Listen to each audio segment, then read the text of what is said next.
Hi and welcome. My name is Nadine IWD23. I'm the founder of Primavera Coffee. We are an export-import company from Guatemala.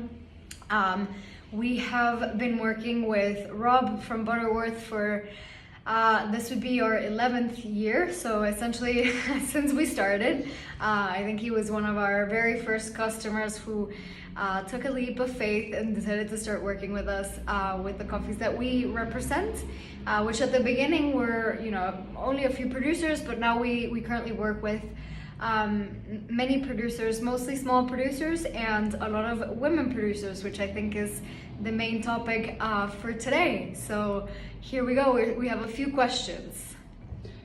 So question one, you've lived in the USA, England, and Guatemala. Generally, how does being a woman in Guatemala differ from being in Europe?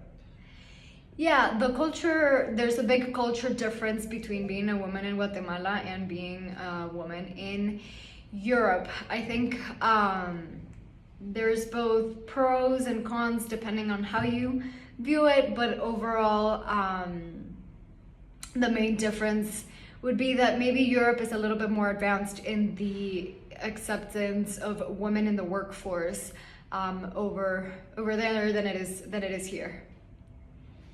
So have you encountered any difficulties when sourcing coffee due to being a woman here in Guatemala? Yes, at the beginning we had some resistance from certain producers. We no longer work with those producers. And we focused on people that are both open to change within their coffee culture, but as well as within their in their societies. So we're very happy to report that all is going well on that front. Great. And we have a question from Erica on Instagram. How does it feel to be a woman in a predominantly male industry, like the coffee industry? Yeah, the coffee industry is certainly male dominated. However, there's a lot of wonderful females working in the industry, and I think I don't see that there's much of a difference. I think more women should be encouraged to join this industry, and yeah, overall, I haven't had any pushback from being a woman in the industry. So, do you think that women are put off from working in coffee due to the attitudes of men? And if so, what would you say to these women? Yeah, perhaps women could be put off by working in the industry because it is mostly men dominated, but I would say no, it's a wonderful industry, especially if you're going from into the specialty coffee world. I don't think there's any resistance from men. Having more women would be certainly a benefit for the industry as a whole, so definitely join us. And so Butterworth has worked with the Coiva group of women coffee growers since the year 2020. In particular, one of their members named Suli Hernandez. Can you tell us a little bit about Suli and the cooperative and a bit about their core values and goals? Yeah, this is what's wonderful about working with women coffee growers, is that they are very resourceful. They multitask with everything.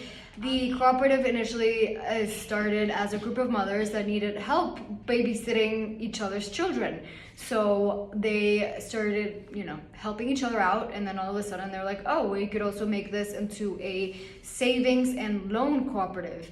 And then we're like, well, someone bakes bread, and all of a sudden it was a baking, savings, and loan cooperative, as well as a coffee cooperative, because a lot of the women there had been inherited or had a farm, and due to the migration to North America, many of them were alone. So then they started thinking about coffee as well as all the other parts of the activities that they were doing. So that's how the cooperative got started, which I think is an amazing, and it really showcases the flexibility and the resourcefulness of women, especially when you're kind of pushed to the limits on timing and how to better take care of your family as well as the coffee. So that's how it started, and Suli is one of the members.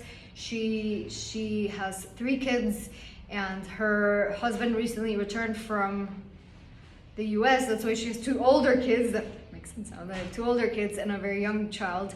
And she has been working with Rob since 2020. So we're very excited to keep sharing that relationship and that coffee with you. Great.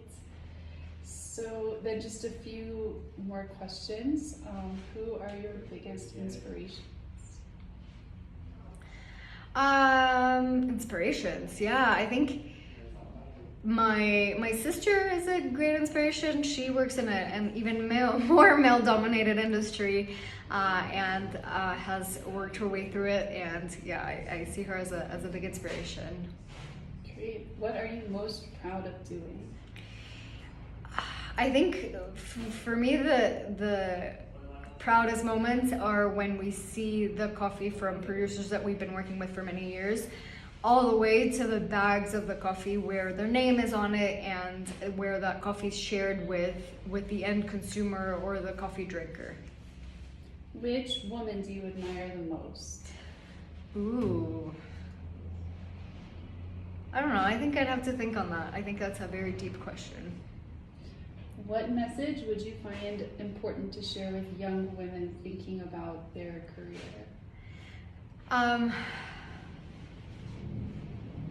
I think it's very important to keep a flexible mind as well as an interest in learning more about everything, because what you're learning now is not necessarily the career you're going to be in the future. The future changes so fast that you never know where you're going to be. So the most important thing is to stay curious and keep learning.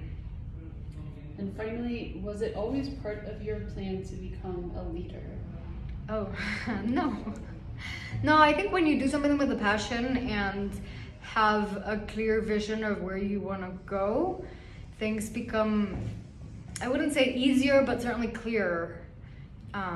And you have a direction where to go, and if that direction is appealing to other people will follow. Thank you. Thank you.